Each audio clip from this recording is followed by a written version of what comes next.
Donk Nation, Jackson, Janet's greetings and welcome to your daily dose of donkey with Ginger. It's your boy, the Viking Donkey, coming to you solo for the first time this off season. And we have a lot to talk about in Steeler Nation. A lot of free agency things starting. The first week kicking off. Steelers trying to upgrade that roster. Pending players still out there. A big signing that happened just a couple hours before I got on right now. So let's start first and foremost with the Steelers bringing in a new coach, Jason Brooks. He's going to be an assistant coach on this team somewhere. Was an assistant defensive line coach last year from Baltimore. Guy with a not huge resume, but potential to help. And let's be honest, the Steelers, a team notorious for having a small coaching staff, adding more people probably for the good. But let's talk about the Pittsburgh Steelers. What has happened so far? Let's talk players who have signed contracts elsewhere. We've seen Devin Bush move on to Seattle for a contract of 1 year, $4 million. Robert Spillane go to Vegas for 2 years, $9 million. Middle linebackers leaving like crazy. Cam Sutton, wish they would have kept him, but he signs on at Detroit for 3 years, $33 million. And I believe Malik Reed just signed with the Dolphins this year on a 1 year contract, terms undisclosed. Players the Steelers moved on from to clear some salary cap space, that is, William Jackson III, cutting him saves them $12 million. We cut Miles Jack, that saves another $8 million. Restructured Minka's contract to give him about $10 million in space. That means there's some fun times going on here in Steelerland, some activity in free agency again, which is something that you like to see. Love to see this team get better. First and foremost, lose your biggest cornerback probably in Sutton. Replace him with a veteran who's towards the end of his career, but still has some ability out there to do things. Has been a lot better as a zone corner recently than in man coverage. Didn't put up as good of numbers as Cam Sutton in terms of reducing what quarterbacks get against him, but did have 5 interceptions last year. And that's Patrick Peterson, 2 years, $14 million. Slightly, I guess that's probably the market for him, about $7 million a year would save him. I guess it saves them $4 million a year average value of what they'd had to pay Cam Sutton. But good cornerback here, a guy who hopefully last year, his first year being fully healthy, as like a 32-year-old, isn't a fluke. A guy who, if he can play the way he did last year, the Vikings could be a very nice piece here. Then I want to get into the re-signings before I talk to the other free agents the Steelers brought in. Re-signing Damontae Kazee, that's 2 years, $6 million. Good budget signing there. Can play the starting safety if Edmonds doesn't come back, although I'd love to see Edmonds come back. And Larry Ogunjobi at 3 years, $29 million. Ogunjobi was a good player, showed some really big flashes, but a guy who's injured so often and a guy who, let's be honest, only really produced 1 sack last year. Seems like a bit of an overpay there to be giving $10 million to Ogunjobi when they wouldn't dish out any money to Cam Sutton. But I wish nothing but the best. There's a couple games where I thought rating sites didn't like Ogunjobi, but he played really good games. I think he is a good presence to have here. Leaves, we'll talk about the needs that I feel the Steelers still have later, but, leaves a little bit to be desired in the statistical category last year and the health category. But a guy who probably should have been brought back if the price was right, and that seems to be the case. Now let's get into what I like the Steelers doing on defense, revamping the middle linebacking core. You added Cole Holcomb, captain from Washington, 3 years, $18 million. You add Elandon Roberts, another captain, more so for his special teams play from Miami, at 2 years, $7 million. These guys are both capable of playing linebackers, but none of them fit really guaranteed upgrade, I guess is what I'll say. There's not a single guarantee upgrade there because when you look at Holcomb, you look at Roberts, these are two guys who struggled mightily in coverage last year. You're talking quarterback ratings when they're the closest guy of 125 and 121 between those two. Comparison, we all thought Jack, Bush, and Spillane struggled last year in coverage. They were at 107 between Jack and Bush, both about 107 QB rating, and Spillane at 109. So in coverage last year, all 3 linebackers the Steelers have moved on from performed better than these two. When you look at missed tackles percentage, I mean, Bush was elite last year. I think he only missed 1 tackle, to be fair. He never really got in there to make a tackle. But Jack and Spillane only missed about 6% of their tackles. Solid tacklers. You look at Holcomb, he's a 5% missed tackle guy. Roberts a little higher at 7%. Roberts a little smaller guy, but really special teams knowledge there. I do think Roberts is an upgrade from Spillane, just being more athletic, that is. I think Holcomb's an upgrade from Miles Jack, but there's still the glaring problem here, and that's last year the linebackers couldn't really shed blocks. The defensive line needs to play better for the linebackers to play better, first off. So these guys will look better if that defensive line plays better. But more importantly, these guys need to show that they're capable of covering, because through their careers, the two guys brought in here, you're talking Holcomb, you're talking Roberts, have not shown the ability to cover, and that's what's really kept them down. It would have been just like the guy who I thought the Steelers should have targeted was Drew Tranquill, but another guy who struggles in coverage. It's just finding those coverage backers can be hard, and that's why I think you have to look to do what the Steelers did last year with adding guys into the box who are more coverage safety guys like Terrell Edmonds. You have Casey behind that. You play those three safety looks, much like a lot of teams have done in the past with guys like converting any kind of linebacker. Mark Barron's the example that comes to mind that did it pretty good for a while, and I was so excited when he came to the Steelers, and then he couldn't cover anyone when he came to be a Pittsburgh Steeler. But I think that's the way things are trending with these more athletic tight ends. You're talking Kyle Pitts, who's essentially a wide receiver. You're looking for more dime package, things like that. So adding these downhill linebackers to replace what the Steelers had at a lower cost with younger guys is a good thing, in my opinion. I mean, you have to really hope that Cole Holcomb can be the same guy he was. He's coming off a foot injury, but he's a guy with some definite big upside potential. Obviously, I mean, was a captain for the Commanders for a reason. Big player there. And a guy who really had brought the hammer, so to speak. Now, where the real fun starts in the Steelers free agency, we talked about the new additions of Holcomb, Roberts, and Patrick Peterson on the defense. On the offensive side, they bring in Nate Herbig, 2 years, $8 million. You feel, okay, that's the guy who's going to now push Dotson for his job. That's the upgrade that the Steelers wanted at offensive guard. But then they go out and get probably the best offensive guard on the market as well. Today, I hear they're signing Isaac Seumalo, who plays for Philly, just like Herbig did, although he came over from the Jets, on a 3-year undisclosed financial terms, hopefully somewhere under the $10 million a year range. This is a guy who was a top 10 rated PFF guard, a great offensive lineman this season. The first season, he's really stayed fully healthy. Only 30 years old, so his 3-year contract isn't going to pay him past the prime for offensive linemen. And he's a guy who instantly should be a solid upgrade to this team, just like James Daniels was last year. A guy who's not the biggest of names, but when you put on the tape and people rate him in free agency, probably the best guard available. Back-to-back years, the Steelers might have snatched that up. Maybe Daniels moves into center and they have guys fight out. Cole has to fight for a job. Who knows what's going on there? But the interior of the Steelers line got strengthened, and that is huge. I like the move, signing a big lineman. I thought we weren't going to get any big name, instant guarantee upgrade players, but it seems like we did.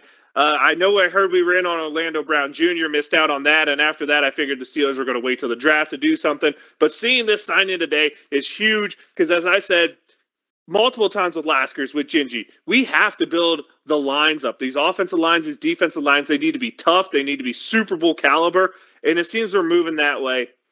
Potentially leaving the space open to draft a really good nose tackle by trading down in the first round, or potentially maybe trading up in the first round and getting a franchise tackle, as the Steelers, in my opinion, still a little weak on the tackles. Chucks is about the definition of borderline starter. I mean, it doesn't need to be upgraded, but wouldn't hurt to upgrade. And Dan Moore, yeah, he's played a couple seasons. Yeah, that experience is valuable, but he's more suited to be a backup swing tackle. And if the Steelers can move him into that role, it gives them great depth for if an injury should happen, a guy who's capable of stepping in and starting. As we've seen, he played all right last year. But a guy who, if you want to be that next level, you probably have to upgrade from. Whether that's looking at a disgruntled guy like Jonah Williams, who I don't think we should because Dan Moore played as good as Jonah Williams did last year for the Bengals, but a lot of people think he's there. Or, as we can get into it now, the remaining free agents that I think would be attractive to the Steelers. There's guys out there who are, let's say, left tackle potential upgrades, if not instant upgrades the day you sign them. That includes guys like Taylor Lewan, got cut by Tennessee. Donovan Smith, who got let go by Tampa Bay. You have Eric Fisher, who didn't play last year, but the year before was a very average left tackle, which isn't anything to hate at. You have Isaiah Wynn, who's coming off a bad year in New England, but the year before was probably a top 15, if not a top 10 left tackle in football. There's still some guys who are interesting. Maybe you bring in an old name, Matt Filer, and play him at right tackle and move Chucks over to left tackle. There are a lot of names out there that could be potential upgrades on the offensive line for the Steelers. There's some other names out there that need to be added. We've talked about the pass rushers before. I'm still looking at Bud Dupree, but there's other ones, Malik Golden, Frank Clark. There's a bunch of good name pass rushers that could help the Steelers by adding depth there, a position they haven't had depth in a while. Defensive lineman, Jadeveon Clowney just got cut by the Browns. A guy like Poona Ford, you just have to want him because his first name's awesome. On the back end, the Steelers probably still need another outside corner, even with Peterson there, unless they're expecting a reconnaissance from Ahkello Witherspoon. Wallace is better suited to play inside in the slot, so maybe a guy like Rock Ya-Sin or Bryce Callahan, a guy who won't break the bank, but you could sign on a 2-year affordable deal just like Peterson and come in and give yourself depth if you decide you want to draft a corner to develop them. But I will get into some more fun stuff. Steelers non-tendered players this year, guys who they could have given contract tenders to and had the right to sign any contract with, include Steven Sims and James Pierre. Little bit surprising names for me, as both were good contributors. I thought both deserved to be tendered a contract, or probably given a contract on this team. A little bit weird to see them not get their contracts. J.C. Hassenauer, maybe same idea, but then the Steelers added a bunch of interior linemen, so don't have to really worry about that as much. Jeremy McNichols was another guy. I was really surprised to see that there, but then I remembered, oh yeah, we put him on IR as a running back we signed, and then he got hurt pretty much instantly. There are some Steeler free agents who haven't signed yet that might be worth looking to bring back at the right money. And of course, the first one on my list is Terrell Edmunds. They need to bring him back, in my opinion. That's the one they should get done. After that, it's Zach Gentry, big tight end who fits the backup role very well. Reminds me of a guy who's just willing to do what he does, and people don't talk about him, but he's a great guy to have. Matt Spaeth, that's who he really reminds me of. Derek Watt, if we can afford to not make him the highest paid fullback, he does a decent job on special teams. And hey, last year, he even got a couple touchies, I think. He got involved in the offense a little bit. That was nice to see. Also, bring back Mason Rudolph maybe on a cheaper deal to save some money, because let's be honest, saving $8 million on what you're paying to, why can't I think of his name, Mitch Trubisky, is a good move, in my opinion, because you're looking at guys who are fringe starters signing for a lot less than that. Andy Dalton, Gardner Minshew. These guys are signing cheaper contracts than what we're paying Mitch Trubisky. Even the fringe starter in going to Tampa, who has an actual really good chance of starting there, is only getting, and that's Baker Mayfield, of course, is only getting $8.5 million. So you're talking about we could save $8 million on the Mitch thing. Maybe it's not a bad idea because, well, he is only a backup quarterback. That's always going to be a Pickett. So why not sign Rudolph for a couple million, let him go, draft a guy in the 6th, 7th round, and develop a new backup? If the money's right and you don't get another running back, Benny Snell knows the team well and actually showed a little bit more last year than he showed in the past. Also a good guy on special teams. I would consider bringing back Chris Wormley. He's only this far down on my list because of the injury. Don't know how well that's going. And then, of course, Miles Boykin, a depth receiver guy who plays good special teams, has always been more of his forte thing. But good size, good speed, not a bad guy to have as your 5th or 6th receiver. Those are the names that I'd be looking for the Steelers to do. But this leaves a lot of questions of what are the Steelers' goals in the draft. You have to assume offensive tackles, a huge look for them, as they haven't brought in an offensive tackle yet, but they keep adding to the inside of the offensive line. And there's no way after they went after Orlando Brown that you can feel that they feel they're good enough in there with Dan Moore and Chuck Okorafor. So look for maybe an addition to the offensive tackle, athletic middle linebacker in the 2nd round, like the guy from Clemson, or I'd like the hybrid guy from Arkansas. I can't remember his name. I'll get more names on draft prospects for you next week. But maybe trade up, get one of them left tackles. Maybe you sit back and try to get a cornerback who falls for you. Maybe we're looking at one of those defensive linemen that could fit more of the nose play. I'm hearing there are a lot of talk that they love Maisie Smith from Michigan. Who knows where we're looking to go there? Like I said, my ideal draft is offensive tackle in round one, and then a mix of offensive guard and middle linebacker, although maybe it's now middle linebacker and cornerback in round two because we added another solid starting offensive guard. So I don't think that's a need. Or maybe you add another tackle in round two if there's another offensive tackle you like. No reason to not be able to double dip there and keep things going. And then the late round picks, I said add some athletic guys here or there, maybe pick up a quarterback. Who knows what's going to go on? Exciting time to be a Steelers fan, though, as Steelers are once again making moves to better the team in free agency. Not something we saw very often during Colbert. We didn't see the Steelers nabbing those top tier free agents. We always saw the borderline starters. This is back-to-back years where you could say nabbing some pretty good talent. I mean, Holcomb, if he would have been healthy, would have probably been one of the upper middle linebackers from this class. I know people love Bobby Wagner, but let's be honest, all the middle linebackers who are free agents this year, none of them are really good in coverage. So Holcomb's a guy who could be towards the top there. You're talking definitely Patterson, a guy who's a top. Siamalu is definitely a guy who's the top guard out there. So the Steelers making active moves to get the top guys to free up the ability to do what they want to do in the draft is so great to see.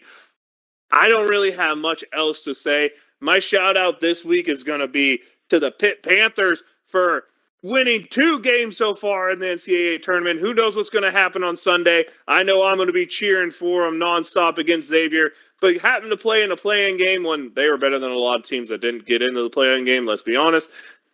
Having to play in the play-in game, winning that first-round game with some good defense, which is really rare from this team. Great to see out there. Watching the little Diaz Graham skinny twigs who probably weigh less than me at 7 feet actually play big and tough was good to see. I enjoyed every bit of it. So that's going to be my shout out this week. I guess I'll also mention XFL out there, also kind of getting a mention here. DiNucci gets my shout out. Former Pitt guys out there being one of the better quarterbacks in the XFL. That's good to see. Still, spring football kind of being a little entertaining. I watched the highlights of the games. Finally, Martavis Bryant caught some football, so that's one thing. But I guess it's time. I got to let you know. I am the Viking Donkey. That's Viking_Donkey on Twitch and Twitter. Your daily dose of Donkey with Ginger is the YouTube channel. Leave me a like, comment, follow. Tell me what you thought about this free agency breakdown. Tell me what you think about the players the Steelers added. How much have they lost? They completely revamped the middle linebacker position. Is it for the good? Is it for the bad? Are there pending free agents you want to see the Steelers bring in to make this team better, to take them to the next level? Are there guys that they missed out on their own that they should have already given contracts to? Or out of the 4 people who signed elsewhere, is there any big losses? Cam Sutton. But hey, it's getting close to that time. It's time to get fired up. It's time to get excited about the new blood the Steelers are adding. It's time to watch some of these draft prospects and get to know the guys who you want the Steelers to take, because it's always fun to fall in love with a prospect and imagine what they can be on your team. So, Donk Nation, Steeler Nation, wave them if you got them. Here we go.